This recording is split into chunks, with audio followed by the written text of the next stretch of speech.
Hello everyone, क्या हाल चाल है आप सबका। जैसे कि मैंने इस प्लेलिस्ट के शुरुआत में बताया था कि इस कोर्स में जो है ना हम वही चीज़ें सीखेंगे जो कि हमें हमारे लिए यूज़फुल हो, और हम चार्ट में जाके जो है ना सिर्फ उन्हीं चीज़ों को यूज़ करके अपने लिए एक स्टेप वाइज रोड मैप के थ्रू जा सके, और उसके थ्रू जो है ना हम अपने एनालिसिस को कंप्लीट कर पाए और हमें किसी और चीज़ की नीड ना पड़े। ठीक है, ये नहीं, एक स्टेप वाइज हमारे लिए जो है ना स्टेप बाय स्टेप एनालिसिस का एक तरीक़ेकार हो, एक स्टेप बाय स्टेप जो है ना एक मेथड और टेक्निक हो। ठीक है, जैसे कि बिल्कुल बेसिक से लेके हम जब चार्ट पे जाते हैं ना तो हमें स्टेप वाइज क्या करना पड़ता है।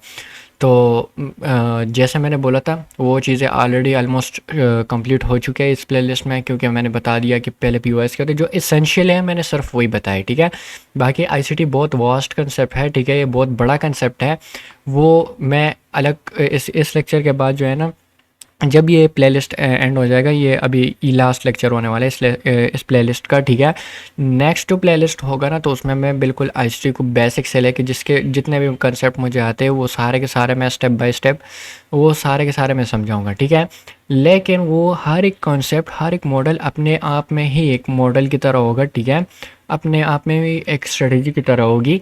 लेकिन ये जो प्लेलिस्ट है ना, ये पूरा का पूरा मैंने एक निचोड़ आपको दे दिया है कि जब जो कि मैं पर्सनली ख़ुद यूज़ करता हूँ, किस तरीके से मैं जब चार्ट पे जाता हूँ कैसा एनालिसिस करता हूँ, उसमें मैं किस तरीके से अपने बायस फाइंड करता हूँ, उसमें फिर मैं किस तरीके से स्विंग ट्रेड या उसमें मैं अपनी इंटरेस्ट कैसे लेता हूँ और कितने अच्छे रेशियोज़ मुझे देता है, वो सारी चीज़ें मैंने आप लोगों को सिखा दिया। अगर आप लोग इस चीज़ पे वर्क करोगे ना तो बहुत ही आप लोगों को फ़ायदा देगी। बाकी जो इसमें अभी अभी वाले जो टॉपिक होने वाले हैं ना वो फंडामेंटल्स पे होने वाला है, क्योंकि हमारे जो मंथली बायस होते हैं ना तो वो हमारे ऑर्डर ब्लॉक एफईजी से मूव ही नहीं होते, और ये चीज़ मैं अभी आप लोगों को प्रूफ करके दिखा दूंगा। लेकिन आप लोगों को ये जान के भी हैरत होगी कि मोस्ट ऑफ द ट्रेडर्स जो है ना वो मंथली वीकली टाइम फ्रेम पे जाके ऑर्डर ब्लॉक एफईजी को मार कर देते हैं, और वहाँ से जो है ना देखते हैं कि असल में हमारी जो एंट्रीज है वो ऑर्डर ब्लॉक एफईजी से बन रही है, लेकिन हालांकि वो होती ही नहीं है। जैसे कि ICT traders most of the time जो है ना ये कहते हैं कि असल में हमारे पास जो मंथली पीओआईज होते हैं, वीकली पीओआईज होते हैं, वो हमारे पास बहुत ज़्यादा स्ट्रॉन्ग होते हैं। ठीक है, तो वो जो पीओआईज होते हैं ना वो हम कहते हैं कि बहुत स्ट्रॉन्ग होते हैं। ठीक है, मतलब जो बड़ा टाइम फ्रेम होता है वो स्ट्रॉन्ग होता है। ठीक है, हम वो कहते हैं, लेकिन मैं आप लोगों को यहाँ पे दिखा दूँ ये मंथली टाइम फ्रेम है। ठीक है, अब यहाँ पे मेरे पास एक ओबी था। ठीक है, ये टूट गया था। ठीक है, और मार्केट यहाँ पे देखो, यहाँ पे कोई भी जो है ना ऑर्डर ब्लॉक एफवीजी नहीं है। हाँ, यहाँ पे एक रिबैलेंस एफवीजी है जो कि एडवांस एफवीजी है, ये मैं एडवांस पीडीआरएस में दिखाऊंगा, लेकिन चलो इसको छोड़ो। ठीक है, जो हम लेते हैं ना वो ऑर्डर ब्लॉक्स एफवीजी तो ये है ना। ठीक है, तो फिर मुझे बताओ ये वर्क क्यों नहीं किया। ठीक है, ये यहीं से हवा में जाके नीचे फिर यहीं से ऊपर क्यों गया था। ठीक है, मंथली टाइम फ्रेम है ना भाई, इससे ऊपर तो आप जाते ही नहीं है। अभी अगर अर्ली पे जाओगे फिर 10 साल पे जाओगे तो भाई वो तो कोई सेंस नहीं बनता ना, इतने बड़े टाइम फ्रेम पे हम जाए। मंथली हमारे लिए एक्सट्रीम हाई टाइम फ्रेम होता है जिस पे हम जाके जो है ना अपने एनालिसिस को रोक देते हैं, वरना ये साइकिल कभी रोकेगा नहीं कि हम इससे भी बड़े टाइम फ्रेम पे जाए, इससे भी बड़े टाइम फ्रेम पे जाए। ठीक है, वो तो फिर कोई सेंस नहीं बनता इतने बड़े टाइम फ्रेम पे जाके। ठीक है, और ओवर कम्प्लेक्स हो जाता है। तो अभी जो मैं कहना चाहता हूँ ना कि असल में जो हमारे बड़े टाइम फ्रेम के बायस है ना वो मोस्ट ऑफ द टाइम जो है ना फंडामेंटली मूव करते हैं। ठीक है, ये हर एक चार्ट का अपना होता है। ठीक है, हर एक चार्ट में यही होता है। आप लोगों को मैं अभी जैसे मैंने ये एग्जांपल लिखा है ना, ऐसे मैं और भी बहुत सारे एग्जांपल्स आप लोगों को दिखा सकता हूँ। आप चार्ट में पीछे जाके आप लोगों को खुद ही नज़र आ जाएंगे। ठीक है, आप जहाँ पे भी जाओ, ठीक है, आप लोगों को ये खुद ब खुद नज़र आ जाएंगे। ठीक है, तो ये है कि मंथली टाइम फ्रेम के जितने भी बायस होते हैं वो आपके फंडामेंटली मूव्स करते हैं। ठीक है, अब आप लोग सोच रहे होंगे कि भाई मैंने तो प्रीवियस कैंडल का यहाँ पे हाई लो मार्क किया था, उसके थ्रू मैंने बायस निकालते, वो क्या किया था मैंने, वो भी तो मैंने बायस फाइंड कर लिए थे। देखो, जब मार्केट जो है ना इसमें दो तरीके हमारे बायस होते हैं। ठीक है, एक होता है कि मार्केट ऑर्डर ब्लॉक एफवीजी जो मैंने बोला था ना कि पीवाईस को टैप करके वो बायस चेंज कर देते हैं। ठीक है, जो लोग सोच रहे हैं। ठीक है, और एक वो होता है जो कि मार्केट ऑलरेडी वो मूव कर रही है। मतलब मिसाल के तौर पे देखो, सिंपली मार्केट नीचे आ रही थी, आ रही थी, आ रही थी, अब यहाँ से इस पीवाई ने ऊपर की तरफ डायरेक्शन कर दिया। ठीक है, अब यहाँ से बायस बुलिश हो चुके हैं। तो चलो, अगर यहाँ पे मंथली कैंडल है तो हर एक मंथली का मैं हाई लो मार करके उसमें जो है ना नीचे से बाई की तरफ मैं जो है ना उसमें देखूंगा कि मेरा जो उसमें हर्डल बन रहा है, ठीक है, मेरा जो मैग्नेट पॉइंट है वो किस तरफ बन रहा है, ठीक है। सिंपली जब उस हर्डल को मैं मार करूँगा ना, उस हर्डल तक आएगा तो उसके बाद मैं नेक्स्ट प्लान करूँगा ऊपर की तरफ। हर एक मंथ मैं इस तरीके से बाय साइड की तरफ ही देखूँगा। ये जो है ना सारे मैग्नेट पॉइंट मैं बुलिश की तरफ देखूँगा। लेकिन अगर मिसाल के तौर पे यहाँ पे मेरे बायस दोबारा से बेयरिश हो जाए तो मैं ऊपर से फिर नीचे की तरफ सारे वो जो है ना हर्डल देखूँगा, ठीक है। पॉइंट समझ में आ रहा है? ये सारे के सारी चीज़ें जो है ना ये इस तरीके से ही वर्क करती हैं। मतलब एक होता है जो हमारे मैग्नेट पॉइंट जो होते हैं ना, तो वो हमें जस्ट पुश करने के लिए मदद करता है, ठीक है। बाकी जो बायस ओवरऑल है ना, तो ये तो मैंने पीओआई का एग्जांपल दिया, ठीक है। ये बाकी टाइम फ्रेम पे पीओआई पे ही होता है, ठीक है। लेकिन जो मंथली टाइम फ्रेम है ना, वो फंडामेंटली मूव करती है, उसमें आपको कोई पीओआई दिखेगा ही नहीं। अब यहाँ पे मुझे बताओ यहाँ पे क्या चीज़ है। चलो कोई कहेगा कि यार यहाँ पे इसने स्विंग की लिक्विडिटी स्वीप कर ली, तो हाँ वैलिड है, मैं मानता हूँ यहाँ पे किया है। लेकिन मुझे ये बताओ यहाँ नीचे से जब इसने लिक्विडिटी स्वीप कर ली थी, उसके बाद ये नीचे क्यों गया, ठीक है। नीचे जाके इसने फिर यहाँ पे आके यही से ऊपर क्यों गया। इसको तो यह स्वीप कर लिया था ना भाई, मंथली का लिक्विडिटी स्वीप बहुत स्ट्रॉन्ग होता है ना, फिर ये क्यों नीचे आया, ठीक है। इसका सिंपल रीज़न ये है 2022 है, ठीक है। इसमें फेड रेट कट हो रहे थे और उसमें जो है ना फेड रेट इनने स्टार्टिंग में ही जो ये देखो 1 अप्रैल है, ठीक है। साल के जब यहाँ पे फेड की न्यूज़ आई थी ना, तो उनने रेट कटिंग साइकिल स्टार्ट कर दी थी साल के एंड तक, ठीक है। मतलब साल के एंड ये देखो तकरीबन कोई ये जब आ गया था ना सितंबर अक्टूबर, और इस महीने तक आ गया था ना ऑलमोस्ट, ये अक्टूबर का महीना है, ठीक है। जब यहाँ तक आ गया था तो बहुत ऑलरेडी जो है ना इन्होंने बहुत ज़्यादा कट कर लिया था। अब इस यहाँ पे इन्होंने दोबारा जब अक्टूबर में नेक्स्ट जो आया है ना फेड की न्यूज़, ठीक है, उसमें इन्होंने मज़ीद रेट कट किया था, ठीक है। लेकिन वो पिछले के मुताबिक कम था। इसका मतलब यह है कि हमारी जो यूएस जो थे ना, यूएस की इन्फ्लेशन वगैरह जो थे ना वो कंट्रोल में आ रही थी, ठीक है। जिसकी वजह से वो कम रेट कट हुआ, लेकिन कम हुआ। एक इंडिकेशन मिला है कि भाई अब जो है ना इकोनॉमी उनकी जो वो कुछ भी हो रही है, ठीक है, वो उस हिसाब से जो है ना मतलब वो बिहेवियर सारी चीज़ें वो वहाँ से नज़र आ रही थी कि मतलब अब चेंज हो रही है, ठीक है। तो इस वजह से ना मैं जो कहना चाहता हूँ ना कि देखो हालात के मुताबिक वो सारी चीज़ें हो रही थी, तो मंथली के बायस उस हिसाब से चेंज हुए। अब जिनको फेड रेट कट का नहीं पता, वो सारी चीज़ें नहीं पता, तो मैं आप लोगों को यही सजेस्ट करूँगा कि आपको फंडामेंटल मैक्रो इकोनॉमिक्स के बारे में जानना ज़रूरी है। अगर आप ट्रेडिंग करना चाहते हो प्रोफेशनली, तो आप लोगों को इन चीज़ों के बारे में ज़रूर जानना होगा, ठीक है। अगर आप लोग इन चीज़ों के बारे में नहीं जानते तो आप लोग इससे नहीं कर पाओगे, ठीक है। ये चीज़ें आप लोगों के लिए लाजमी है।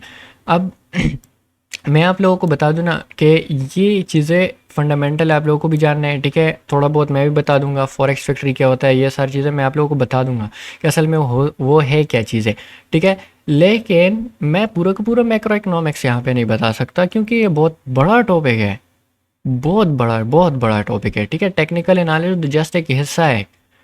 फंडामेंटल जो है ना मैक्रो इकोनॉमिक्स, ये बहुत ज़्यादा लंबा टॉपिक है।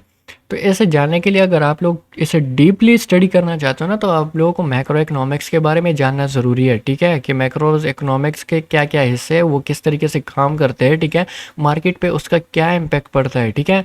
दूसरी चीज़ जो है ना इसमें, जैसे XAU USD, इसका मतलब क्या है, यहाँ पे इसके साथ ये दो चीज़ें क्या लिखे, XAU चलो ये तो गोल्ड का सिंबल हो गया ना, USD डॉलर का साइन है, ये दोनों एक साथ क्यों लिखे हैं, ठीक है। असल में ये जो है ना जिस तरीके से हम कहते हैं कि ना कि अफ़गानी कितने रुपए में है, मतलब हम पाकिस्तानी के लिहाज से कहते हैं, तो एक अफ़गानी तकरीबन पाकिस्तानी कोई कितने रुपए बनते हैं, 3 रुपए के 4 रुपए बनते हैं, ठीक है। या 2 रुपए बनते हैं, मुझे नहीं पता, ठीक है, जितने भी हो, ठीक है। लेकिन वो हम अफ़गानी रुपए के पाकिस्तानी के हिसाब से अंदाज़ा लगाते हैं ना, तो उसे हम बोलते हैं AFNPKR, ठीक है। इस तरीके से गोल्ड की प्राइस डॉलर के मुताबिक क्या है, तो डॉलर के मुताबिक जो है ना ये XAU USD में हमें लिखा होता है। अब जो यहाँ पे प्राइस है ना, तो ये अब ये नहीं कि तोले में है, ठीक है। जब 2 तोला बनता है ना, 2 तोला, ठीक है, तो उनकी प्राइस जो है ना वो यहाँ पे ये लिखी होती है, ठीक है। तो उस हिसाब से ये मूव और डाउन जो हो रहा है ना, तो ये उसकी जो है ना सारी प्राइसेस हमें दिखाई दे रहा होता है, ठीक है।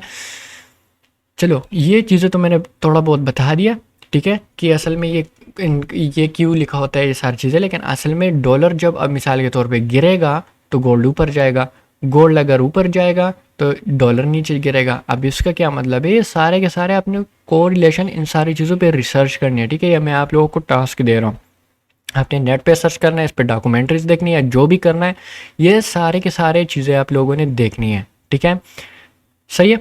ये सारी चीज़ें जब आप लोग देख लोगे, ठीक है, मैं खुद भी सिखाऊंगा या नहीं है, ठीक है, मैं वीडियोज़ इस पे अपलोड भी करूँगा, ठीक है। अभी नेक्स्ट प्लेलिस्ट होने वाला है, उसमें मैं आईसीटी को बिल्कुल बेसिक स्क्रैच से लेके एडवांस तक लेके जाऊँगा, साथ साथ में मैं और भी प्लेलिस्ट इस तरीके से बनाऊँगा, तो बहुत काफ़ी वीडियोज़, बहुत कमाल की वीडियोज़ आने वाली है, ठीक है। लेकिन जब तक वो नहीं आते, आप लोग खुद जो है ना रिसर्च कर लो, ठीक है। तब तक आप खुद रिसर्च करोगे, ठीक है। उस पे आप लोगों ने देखना है कि फंडामेंटल किस तरीके से वर्क करते हैं, किस तरीके से ये सारी चीज़ें मार्केट पे इम्पैक्ट करते हैं। या ये मैं बताऊँ ना, देखो तकरीबन 2022 से लेके मार्केट 2026 तक कितना स्मूथली गया। तो इसमें हम जो है ना जस्ट बुलिश जो है ना अपने लिए मैग्नेट पॉइंट फाइंड करते जाते हैं और हमारे मंथली बायस फाइंड होते जा रहे थे। लेकिन मुझे बताओ, देखो मैं जूम आउट कर देता हूँ, यहाँ से लेके यहाँ तक, अब इसमें से जो ये अभी गिरावट आई है ये कुछ ही मंथ में, इतनी बड़ी गिरावट क्या इतने अरसे में आई थी 2022 से लेके अभी तक? नहीं। अच्छा ठीक है, अब ये देखो, ये जो था 2020 से लेके 2022 तक 2 साल तक जो है ना मार्केट इस तरीके से मूव हुआ है भाई, ऊपर वो जाता ही नहीं रहा, ऑल टाइम हाई इसने कभी बनाया नहीं 2 साल तक। मुझे बताओ अगर अभी करंटली ऐसा सिचुएशन बन गया, ठीक है, क्या आप लोग इसमें जो है ना टिक पाओगे? ठीक है, मोस्ट ऑफली ट्रेडर जो है ना वो क्विट कर देंगे, ठीक है। अब ये देखो ऑलमोस्ट 2011 से लेके मैं बताऊँ ना, तो ये ऊपर नीचे इसने ऑल टाइम हाई नेक्स्ट जो बनाया था ना, वो कहीं 2020 में बनाया था। 2011 से लेके 2020 तक इसने कोई हाई नहीं बनाया था। और मुझे बताओ ऐसे कंडीशन में आप लोग क्या करोगे? ठीक है, आप लोग तो मैग्नेट पॉइंट को अगर देखते रहोगे ना, तो इस तरीके से एक सिचुएशन में क्या करोगे? देखो मैंने मैग्नेट पॉइंट तो बता दिया, लेकिन अब उसको फाइंड कहाँ पे करना है, कैसे करना है, वो तो बायस के डायरेक्शन में कर रहे हैं ना। चलो ठीक है, आप लोगों को मंथली डायरेक्शन अगर पता चल जाए ना, तो उसके हिसाब से आप सारे के सारे डायरेक्शन फाइंड कर लोगे मैग्नेट पॉइंट के थ्रू। सिंपल, मैंने ऑलरेडी बताया हुआ है कार टाइम फ्रेम का अपना मैग्नेट पॉइंट होता है। अगर आप लोगों को पता चल गया, मिसाल के तौर पे मैं यहाँ पे बता दूँ कि अगर आप लोगों को पता है कि मंथली डायरेक्शन बेयरिश है, तो यहाँ पे अगर ये पहुँच भी जाता, ठीक है, अगर यहाँ पे ये पहुँच भी जाता, या जैसे यहाँ पे लिक्विडिटी स्वीप भी हुई है, ठीक है, आप फिर भी जो है ना बेयरिश की तरफ जो है ना अपना मैग्नेट पॉइंट फाइंड कर दें। कैसे? मैंने इस मंथ का जो है ना हाई लो मार किया, ठीक है, नेक्स्ट मंथ स्टार्ट हुआ, मैं गया वीकली पे, वीकली पे मैं आया, मेरे पास क्या निकल के आया? ठीक है, मेरे पास यहाँ पे ओ भी आया, ठीक है। जब निकल के आ गया, मेरा मैग्नेट पॉइंट ये था, मेरा बेरिश की तरफ वो सारा सारा जो है ना क्या था, टारगेट था, ठीक है। ये देखो अब यहाँ पे वीकली के एफवीजी ऑर्डर ब्लॉक भी थे, लेकिन टूट गए। क्यों? क्योंकि मुझे पता है कि मेरा मंथली टाइम फ्रेम का जो बायस है वो डाउन साइड की तरफ है, तो मैं अपने मैग्नेट पॉइंट जो है ना डाउन साइड की तरफ ढूंढूंगा, ठीक है। इस तरीके से जो है ना आप लोगों ने देखना है कि असल में ये जो सारी चीज़ें किस तरीके से वर्क करती है, ठीक है। तो आप लोगों के लिए इजी हो जाएगा, आप लोग जस्ट मंथली के टाइम फ्रेम के बायस आपको पता होने चाहिए, बाकी सारे के सारे जो बायस है वो मैंने ऑलरेडी समझाए हुए हैं। मैंने इस प्लेलिस्ट में वो सारी चीज़ें बता दी जो कि इनफ है आप लोगों के बायस फाइंड करने में भी, स्विंग ट्रेडिंग में बिल्कुल टॉप से पकड़ के आप डाउन साइड तक वो जो है ना करोगे, ठीक है, उसे बुक करोगे, तो सारे के सारे जो है ना आप लोग उसे कर पाओगे। अभी रिसेंट वीडियोज़ में आपने देखा होगा जब मैं इस ट्रेड को रनिंग में था, ठीक है, और उसमें ये देखो उसका टारगेट अभी डन हुआ है, ठीक है, तकरीबन 4-5 दिन लगे और 1:72 ट्रेड था, ठीक है। तो इस तरह के ट्रेड आप लोग भी पकड़ पाओगे, ठीक है, बहुत हाई मोमेंटम वाले ट्रेड पकड़ पाओगे। जस्ट आपको पता होना चाहिए कि क्या है। अब यहाँ पे मैं क्यों इसे सेल कर रहा था, क्योंकि भाई यहाँ पे क्या हुआ कि यहाँ पे फेड की न्यूज़ आई थी जो कि बेयरिश थी, मेरे सपोर्ट में थी, ठीक है। तो नेक्स्ट दिन मैंने जस्ट उसका मैग्नेट पॉइंट फाइंड किया और वहाँ से मैंने पकड़ा है और बिल्कुल बॉटम पे मैंने उसे छोड़ा है, ठीक है। हालांकि मेरे सामने यहाँ पे डेली का ऑर्डर ब्लॉक भी आ रहा था, मैं उससे डरा नहीं। क्यों? क्योंकि मेरे जो बायस थे वो डाउन साइड की तरफ थे, ठीक है। इस तरीके से मैंने यहाँ से भी जो है ना बता दिया था कि ये डाउन साइड की तरफ होगा। मैं आने वाले कुछ वक्त में जो है ना वीडियोज़ एनालिसिस की भी अपलोड करूँगा, तो टेंशन नहीं लेने का, वो भी हो जाएगा। साथ साथ में बहुत मज़ेदार वीडियोज़ आने वाली है। लेकिन आप लोगों ने जो करना है ना कि फंडामेंटल्स पे जो है ना आप लोगों ने बहुत ज़्यादा जो है ना वर्क करना है, ठीक है। अब फंडामेंटल से क्या मराते हैं, आप लोगों ने जानना है कि भाई फेड जो रेट कट करता है वो क्या होता है, ठीक है, वो रेट हाइक करते हैं वो क्या होता है, स्पीचेस किस तरीके से वो इफेक्ट करती है मार्केट पे, माइक्रो इकोनॉमिक्स में आप लोगों ने ये जानना है कि इन्फ्लेशन, डिफ्लेशन ये किस तरीके से काम करते हैं, मार्केट पे क्या इम्पैक्ट पड़ता है, ठीक है। रेट कट होते क्यों है, ठीक है, और रेट हाइक क्यों होते हैं, ठीक है। इस तरीके से ये सारी चीज़ें जब आप लोग जान लोगे, ठीक है, इसमें जैसे सीपीआई का डेटा होता है, ये क्या चीज़ होती है, और बाकी जो आप लोग फॉरेक्स फैक्ट्री के नाम से जो ये वेबसाइट है, ठीक है, इस पे जो न्यूज़ आते हैं, ठीक है, असल में ये क्या इम्पैक्ट होता है इनका, ठीक है। कैलेंडर में जब आप लोग आओगे, आप लोगों को पता होगा कि आज क्या क्या न्यूज़ है, और इसमें रेड कलर के वो आप लोगों को दिखेंगे, सारे के सारे आप लोगों को डिटेल मिल जाएंगी जब आप लोग नेट पे सर्च करोगे फॉरेक्स फैक्ट्री क्या होते हैं, ठीक है, वो सारे के सारे आप लोगों को मिल जाएगी, ठीक है। तो इसके बारे में आप लोगों ने जानना है, ठीक है। अब न्यूज़ पे आप लोग क्लिक करोगे तो यहाँ पे आप लोगों को ब्रेकिंग न्यूज़ भी दिखाई दे देगी, साथ में इसके साथ ये यहाँ पे भी लिखा होगा कि मतलब ये हाई इम्पैक्ट है कि लो इम्पैक्ट है, ठीक है। तो वो सारी चीज़ें भी आप लोगों को दिखाई देगी। तो ये सारी चीज़ें किस तरीके से वर्क करती है, जैसे अब मैं बताऊँ ना, कल न्यूज़ आई थी, ठीक है, पीसी की न्यूज़ थी वो, हालांकि डॉलर के लिए जो है ना वो पॉजिटिव थी और गोल्ड के लिए नेगेटिव थी, लेकिन इसने जो इम्पैक्ट दिया है ना वो बुलिश दिया है, ठीक है। वो क्यों हुआ, हालांकि इसका वॉल्यूम कम है, ठीक है, बहुत हाई स्पाइक नहीं है। वो क्यों है, क्योंकि ब्रेकिंग न्यूज़ आई थी मॉर्निंग स्टार की, जो कंपनी है जो कि इंस्टीट्यूशनल लेवल ट्रेडर्स के लिए बहुत ज़्यादा वो इम्पोर्टेंस रखती है, क्योंकि वो जो है ना बहुत पुरानी है, मतलब 19वीं सदी में वो बनी है, ठीक है, और काफ़ी रिसर्च के लिए जो है ना मतलब लोग जानते हैं उसे, ठीक है, वो रिसर्च के लिए जानी जाती है वो कंपनी। तो इसलिए जो है ना उसके जब हेडलाइन आया कि इन्फ्लेशन अभी कूल डाउन हो रही है, तो उसकी वजह से उस न्यूज़ की सारी इम्पैक्ट ख़त्म हो गई थी, ठीक है। तो अभी भी देखो, अभी भी ये बुलिश ही वो दे रहा है, ठीक है, और मैंने यहाँ पे जो है ना जोन मार किया था, अभी भी ये बुलिश ही जा रहा है, ठीक है। तो कभी कभी यूँ भी हो सकता है कि न्यूज़ जो है ना आपको लगे कि ये नेगेटिव आई है, लेकिन वो पॉजिटिव इम्पैक्ट दे जाएगी। तो वो क्यों होती है, वो आप लोगों ने सिचुएशन को देख के करना होता है, ठीक है।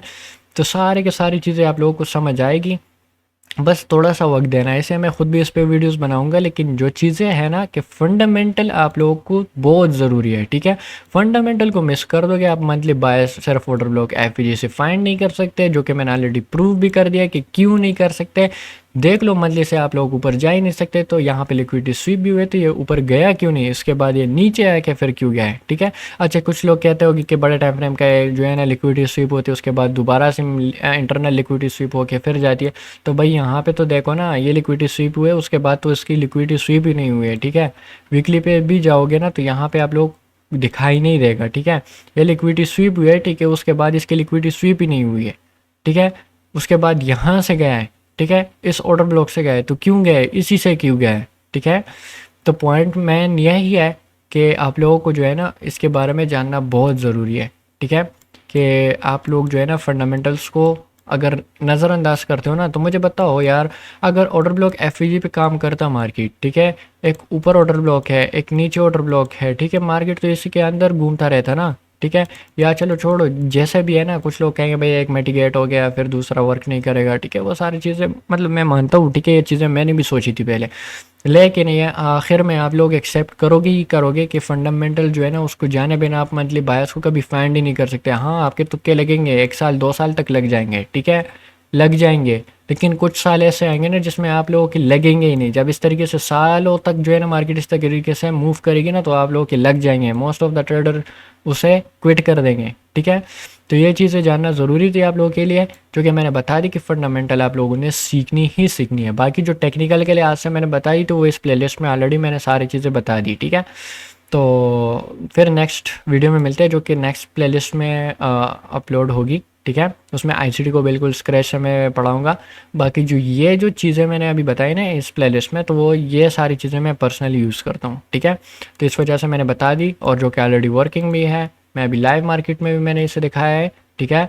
और मैं एनालिसिस भी खैर अपलोड कर दिया करूँगा यूट्यूब पे, बाय द वे। और ये जो चीज़ें हैं ना, ये मैंने आप लोगों को बता दी, ठीक है। फंडामेंटल बहुत ज़रूरी है, ठीक है। अगर आप प्रोफेशनली ट्रेडिंग करना चाहते हो तो आप लोग फंडामेंटल से आगाह रहना, ये बहुत ज़रूरी है। और अगर आप जस्ट गैम्बलिंग करना चाहते हो तो कुछ नहीं होगा भाई आपका फिर, ठीक है। तो फिर अगले वीडियो में मिलते हैं, तब तक के लिए अल्लाह हाफिज़।